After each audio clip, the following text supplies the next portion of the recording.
ভালোবাসি, আল্লাহর কসম আমি তোমাকে ভালোবাসি। সালমা তুমি শুনতে পাচ্ছ? সালমা তো বন্ধুরা, আপনারা কালকে থেকে এত কমেন্ট করছেন যে আমি এই ভিডিওটা আনতে বাধ্য হলাম। ভিডিওটি হচ্ছে হৃদয়ে রেখেছি তোমায় এর পার্ট 2 কবে বের হবে। তো বন্ধুরা, আপনারা কিন্তু দেখতেই পাচ্ছেন পল্লিগ্রাম টিভি ইউটিউব চ্যানেল থেকে হৃদয়ে রেখেছি তোমায় পার্ট 2 দিচ্ছে না। আজকে আমি বলতে চলেছি হৃদয়ে রেখেছি তোমায় এর পার্ট 2 কবে বের হবে। এটা যদি আপনারা জানতে চান তাহলে আমার এই চ্যানেলটি সাবস্ক্রাইব করে পাশে থাকা বেল আইকনটি বাজিয়ে রাখুন, কারণ আমি পল্লিগ্রাম টিভির এই সকল আপডেট সবার আগে দিয়ে থাকি আমার চ্যানেলে। আর বন্ধুরা, হৃদয়ে রেখেছি তোমায় এর পার্ট 2 কিন্তু খুব শীঘ্রই বের হতে চলেছে এবং পল্লিগ্রাম টিভি থেকে আমাদের কাছে খবর এসেছে। আমরা খবর আসার আগে খোঁজ নিয়েছি বন্ধুরা।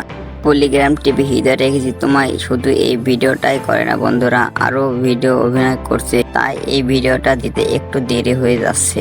এবং বন্ধুরা, হৃদয়ে রেখেছি তোমায় এর পার্ট 2 কিন্তু দেখার মতো ভিডিও, তাই এর পার্ট 2 দিতে একটু দেরি হয়ে যাচ্ছে। তো বন্ধুরা, আমরা পল্লিগ্রাম টিভি থেকে খোঁজ নিয়েছি, কাল থেকে হৃদয়ে রেখেছি তোমায় এর পার্ট 2 এর শুটিং চলবে এবং বন্ধুরা শুটিং করতে 2-1 দিন লাগবে এবং এডিটিং করতে 1 দিন লাগবে, তারপরে দিবে পার্ট 2। তো বন্ধুরা, আপনারা আর চিন্তা করবেন না, সামনে 10 তারিখ না হলে 15 তারিখের মধ্যে এই ভিডিওটা আসতে চলেছে। তো এই পর্যন্ত ভালো থাকবেন, সুস্থ থাকবেন, আল্লাহ হাফেজ।